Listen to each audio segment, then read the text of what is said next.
who hasn't heard you gotta be smart with money? You gotta know what to do with money. But it always feels like, oh, what is that?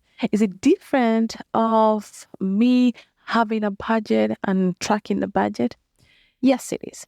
And because we are going to dive into hardcore finances, I want you to listen to this episode from the perspective of being smart financially with our amazing guest from the Average Joe podcast. This conversation is eye opening for many. And when you combine a smart mind with finances, plus a clear mind with finances from any financial trauma, you have hit the jackpot.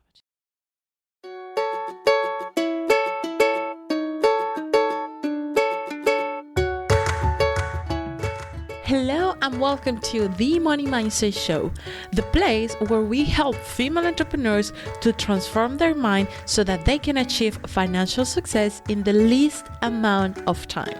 Here, we talk about subconscious mind, we talk about money mindset chips, money mindset blogs, a strategy so that you can bypass your own money mindset and increase your income, better your relationship with money, and grow your business.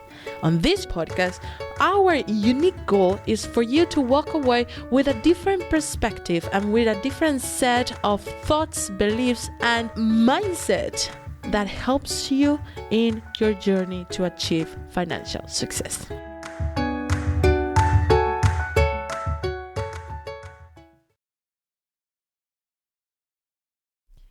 Yes, we had taken some time before posting a new episode on this podcast because we were getting ready to drop the best of the best content that we have done for you. And that includes the only and unique way to master money in Money Made Easy. The latest course that is going to blow your mind and change your perspective with money with so much ease. Imagine you no longer feeling trapped on your own financial mess and constraint, but instead feeling the security of a consistent income and the knowing, the holy fuck, I know the income is gonna come every single time, and that you know what exactly you need to do to keep and grow not only your money but also your business. That is what Money Made Easy will do for you. Ready to tap into this kind of energy? Then go to themoneymindset.com and check out Money Made Easy. So welcome, and let's just start with the good stuff. Tell us who Mike is and how you got to get to the Average Joe Finance podcast. Sure. Yeah. So first of all, thank you for having me on. I appreciate it. I know there's a huge time difference because I'm in Hawaii and you're over like way further over in Europe, right? So that's great. But it's it's 9:00 at night here. I'm getting ready to go to bed, and you're just getting up for the day. So it's just funny that it's pitch black outside for me, and I see the sun shining in from you. Usually it's the opposite, like when I have people on my show, because I'm in Hawaii and they're elsewhere. So it's a nice change of scenery for me. But anyway, so yeah, my name is Mike Cavagoni. I was in the Navy for 20 years. I recently retired back in December. Close to the end of my time in the Navy, around the 17, 18-year mark, I said, I don't think my Navy retirement is going to be just enough, right? I need to figure something out. Actually, it was probably closer to the 16-year mark. It was as I was coming over to Hawaii. And actually, no, it'd be sooner than that because I've been in Hawaii for 5 years now, but I've been retired almost a year. But anyway, so it was around that time where I was like, I wanted to make sure I had myself set up and in a good spot because I knew like my military pension wouldn't be enough. So we got to a point where my wife and I, we focused on paying off all of our debt and getting rid of everything. Like before we came out here to Hawaii, I mean, I had about $40,000 in credit card debt and personal loans, and we had to get rid of that. So we strapped down and we budgeted and did a spending plan. We did the envelope method, followed Dave Ramsey's baby steps, 1 through 3, and got ourselves to the point where we were rid of all of our consumer debt. Right. So here we were, right when we were coming out to Hawaii. Not only did we pay off that $40,000, but we also managed to save $40,000. So we had this money in the bank when we came here. We were able to buy our home using our VA loan. So I had to put a very, very small amount down, and it worked out great, right? Then while I was here, I wanted to, continue looking for, another way to make sure that when I retire from the Navy, we're going to be able to make it, right? So I started looking at different ways of investing. So I was investing in the stock market already, doing index funds and ETFs. But then I started looking at alternative investments like real estate. And I had previously been a landlord back in 2007 to 2012 timeframe. It was an accidental landlordship, but it's because the market crashed and I couldn't sell my home. So it was a very painful time for me. And I looked back at that, and it was one of the things that was kind of holding me back and holding my wife back as well. Like, we were both terrified to get back into investing in real estate.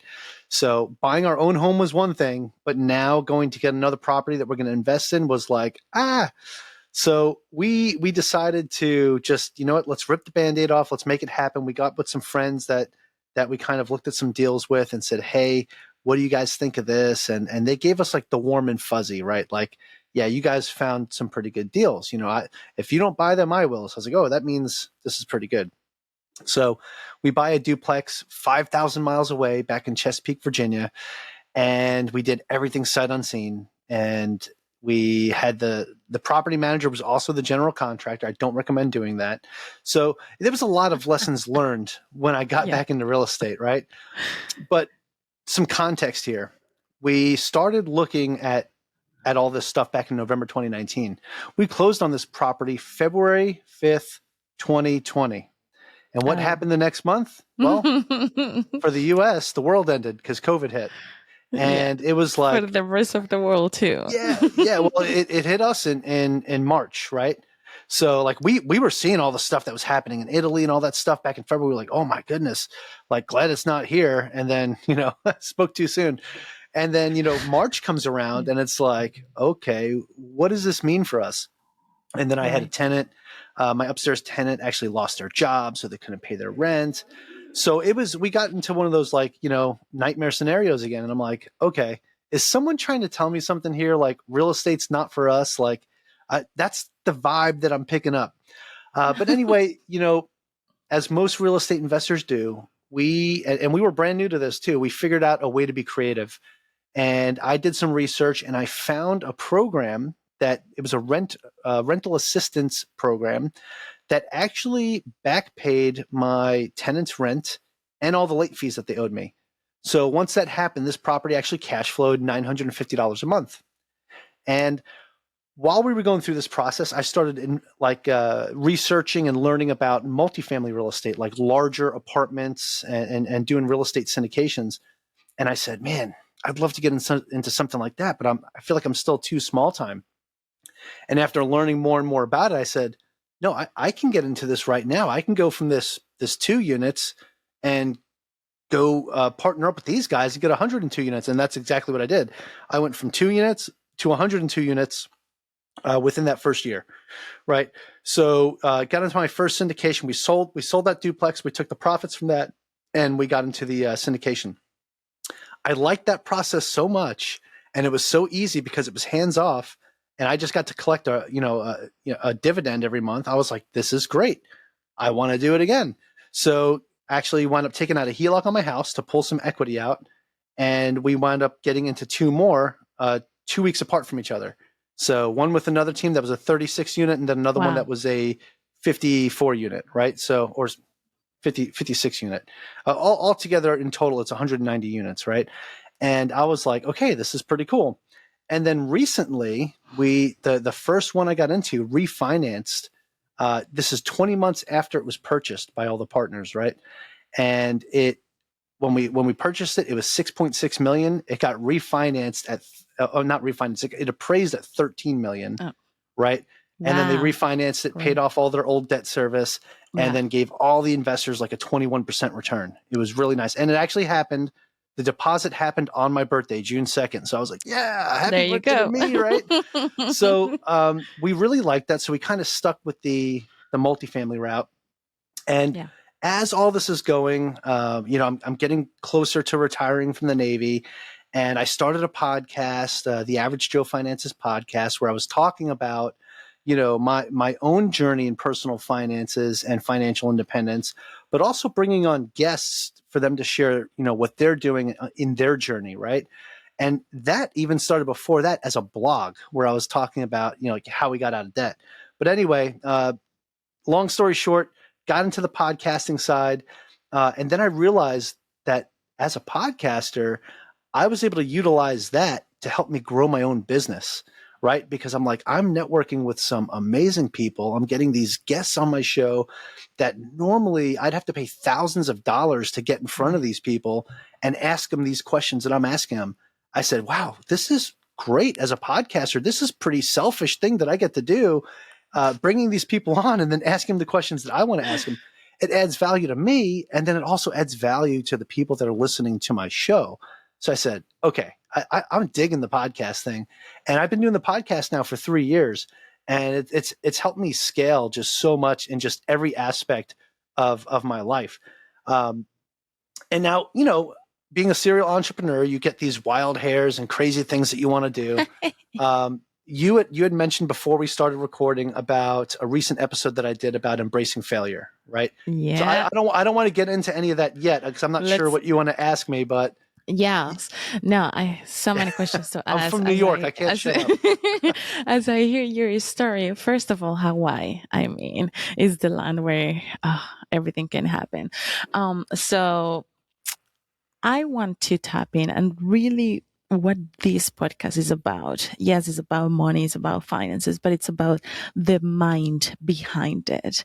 And it's incredible to me how you really read the market in a strategic level, but also how you saw those opportunities, which not many people see because investing in more than one house or more than one condo is risky for many people, right? It's a different type of mind that you have, even when you were inside of the Navy, right? So it's a lot. It's to me, it's just to show how the financial tools are that financial tools, but you have to have your mind in a certain specific vision or way that you want it to use those tools. So walk me through a little bit on what was the vision for you at that time between being in the Navy, leaving the Navy, and trying to figure life out. Yeah. So, one of the things that you're pointing out here, Alejandra, is the mindset piece and how important that is. For me, one of the things I realized early on, and this was after I had a guest on my show that really helped me understand how to look at my mindset when it came to money. And I was like, I kind of already do this, and I didn't really look at it this way, but it was about how I treated my relationship with my finances, right? How I treated my relationship with money. And I realized I need to be treating my dollars like they are my own like little soldiers, right? And I need to go put them to battle. I need to make them work for me instead of me working for them. Because you're always trading something for money. And for the most part, we're trading time. Right. And I wanted to get to a point where I wasn't trading all of my time for money. I wanted to trade money for more money. And Right. that's what I was trying to figure out how to do. Now, I read this little purple book that a lot of people know of it as the Purple Bible. It's called Rich Dad, Poor Dad. And it was one of those books that actually helped me focus on my mindset and focus on, coming up with the actual goals that I needed to set for myself to Mhm. go down this path towards financial independence, right? To stop thinking like an employee and start thinking like not just a business owner, but as a serial entrepreneur that is going to, have my money work for me. And once I started to get into this mindset, it kind of gets a little crazy, right? Because it gets hard to say no to certain things, but it also gets easier to say no to certain things. And for me, I'm kind of an income enthusiast, right? So if an opportunity presents itself to me and it looks like it's something that I don't have to trade that much time, but I'm going to get a nice return on the back end for it by putting a little bit of effort into it, and it's going to make me money, then I'm going to try it out, right? And Right. so that's kind of where my mind was at this entire time. And what had happened is I started a business out here in Hawaii. It's a local business doing inflatable nightclubs, right? And I haven't really shared this with too many people yet, but the business basically, I don't feel like I was the right person to run this business. I feel like it would probably be better off in someone else's hands, because to me, I was more of the visionary, right? I'm more of like, this is what I want to do and everything. But to be the visionary and do the operations at the same time, Yeah. you need a different person, right? Now there's certain things that I can run on my own. But when it came to how I saw this vision in my head of what this business was going to look like compared to putting it into action itself, it was completely different, right? And I found myself in a situation where I created this business from scratch. I built a relationship with this warehouse that was creating these products for me. I was spending a lot of money, to buy these inflatable tents and then to buy all the professional lighting and sound equipment. Like I spent a lot of money on Sweetwater. If you know what that is, that's where you get a whole bunch of high end quality DJ equipment, right? And I was Right. buying all this Okay. stuff to make sure that I had enough that I could rent out at least 5 of these things, a night. Yeah. And I wound up dumping like 40 grand into this business, and I made one sale in 5 Wow. months. Wow. And, so this past June, last month, I was in a discussion in a mastermind that I'm a part of. And, we were talking about things that are working for us and things that aren't working for us. And I got to the point where I said, you know what, I need to bring this up and just, excuse me, and get some other people's opinions on, what they think of this business itself, the way that I put it together, and just get an outside opinion. And I was basically told like, hey man, rip the Band-Aid off. It's not working, And I got to the point where I said, you guys are right. And I think what I need to do is just completely scrap this whole thing and focus on the things that actually are working for me. And a couple of those things that are working for me was my actual podcast itself, Right. and then my actual podcast editing business. And I said, okay, that's where I need to keep the focus. And so I went up to my vision board. I completely scrapped it and said, okay, here we are 6 months into the year, and I'm starting from scratch. Not so much starting from scratch, but to me, I needed a fresh, blank canvas in front of me so I could start doing the artwork I needed to do, right? And that's what I did. And I hit the reset button. And this past month has been pretty difficult dealing with that. Putting the business up for sale, at least selling all the assets for the business, to try to get some money back. No matter what, I'm taking a huge loss. But at the Right. same time, it could be even bigger if I would have tried to hold on and keep going. Again, I'm not the right person to run this business. There's probably somebody out there that could take this thing and thrive. So it was coming to that realization, and going back to my entrepreneur mindset of, my dollars weren't working for me at that point. Right. I was sending them into a suicide mission, right? They weren't coming back. So it was something that I had to accept, and it was pretty I difficult. love this. I love this analogy so much. Oh, I do But analogies all the time. I'm sorry. I can't help it. yeah, no, it's good. It's good. This is how our minds work by analogies. So I love it. But let me ask you a question. So now that you are in the process to sell this company, what is the type of dialogue that you get in your head? Because it's not easy. Like whoever tells you, yeah, even if you have, I don't know, 10,000 businesses, it becomes easier and easier to sell. Yes, but it's not like that every single time, right? So what is really going on every time that you have to deal with it? Well, this is the first time that I've put myself in a well, at least the first time with a business that I put myself in a situation where it was failing. And like in other aspects, like when my podcast was having trouble, I was able to recover. My podcast editing business, when it was having trouble, I was able to recover and build it back up. For this was the first time I felt like I had no way out, right? And I was like, I felt like the only way out was to completely exit. And, even if I can't sell the business, that's fine. I am going to try to sell off all the equipment at least and try to get some of that money back, because it is thousands of dollars worth of, Right. Lighting and speakers and smoke machines and all this stuff. Right. Right. But at the same time, I'm probably going to keep a speaker for myself and some of the cool lighting stuff, so I could throw like Yeah. parties at my house, whatever. But yeah, it's just one of those situations where, I had to accept that there was no other way, at least from the ways that I was able to look at this business from my perspective and everything that I know that would actually work there. I didn't feel like there was any other way but to exit. Right. And this was the first time. Now it happened with that real estate deal. That first one I got into, that duplex back in Chesapeake, I knew I had to exit that after I had that recovery done and I was able to get that back pay. I knew I had to exit because at the time we had a military travel ban. I couldn't fly back to the States, back to the mainland. So I was like, I can't even go there to make sure this property is okay. Like I need to sell it to somebody that's actually there that can take care of it. And it really hurt to sell it at that point because literally 3 months later, it was worth probably 30% more than what I sold it for. And I was just like, oh, that was a gut punch. I sold it for 167,000. I bought it for 150, right? I bought it for 150, sold it for 165 or 166. And then 3 months later, it was worth 215. I'm like, what?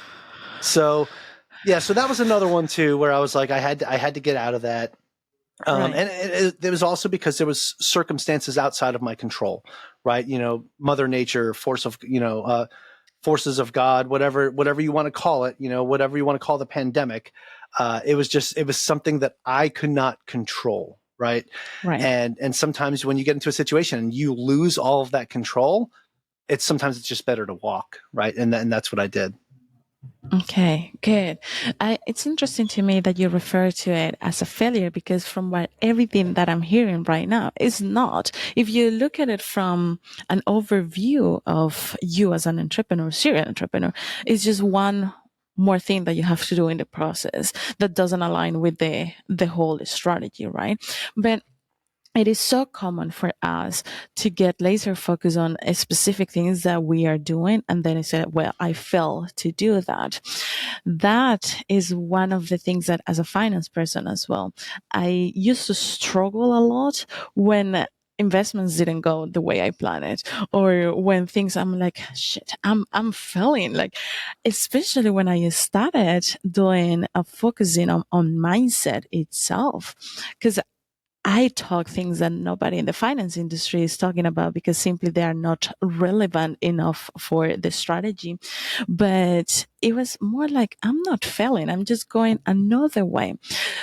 Do you think that this last experience with a business completely different than what you're used to do has a deeper understanding or a deeper, how you say that word? I'm looking the word. It's just coming in Spanish. So, wait, I need to have a, reflection. That's the word.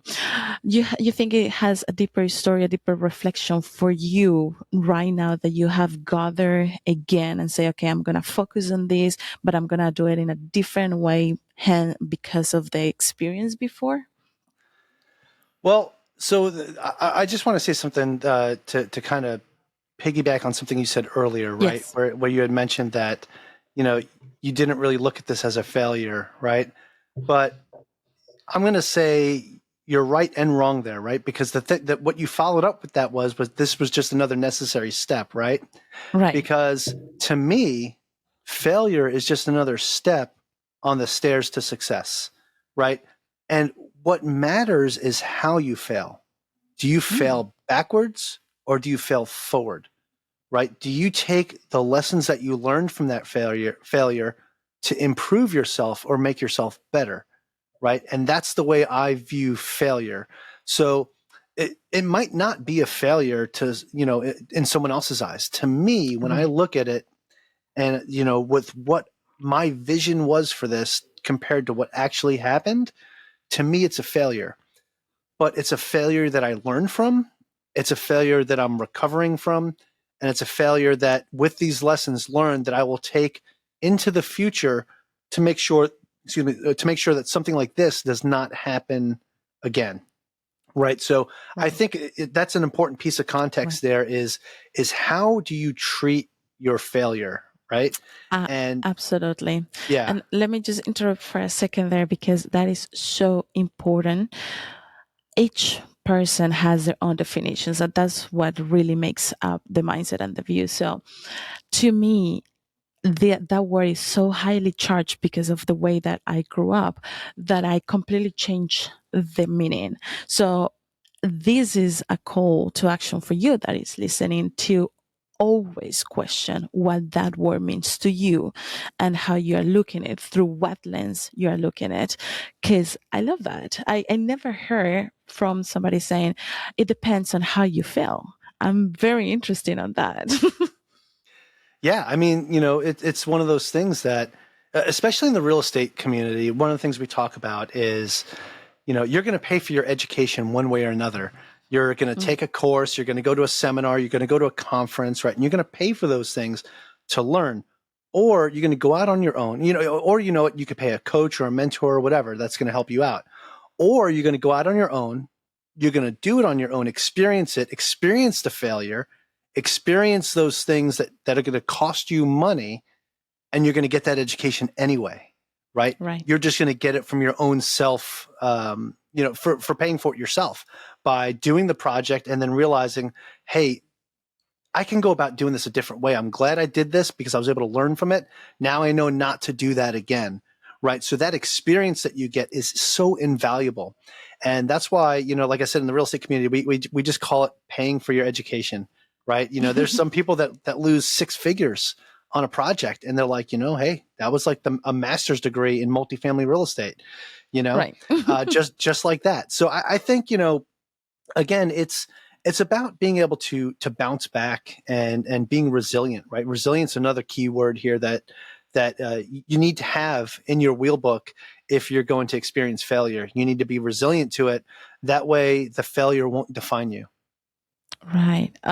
So important. The failure won't define you, because it never does. It never really does.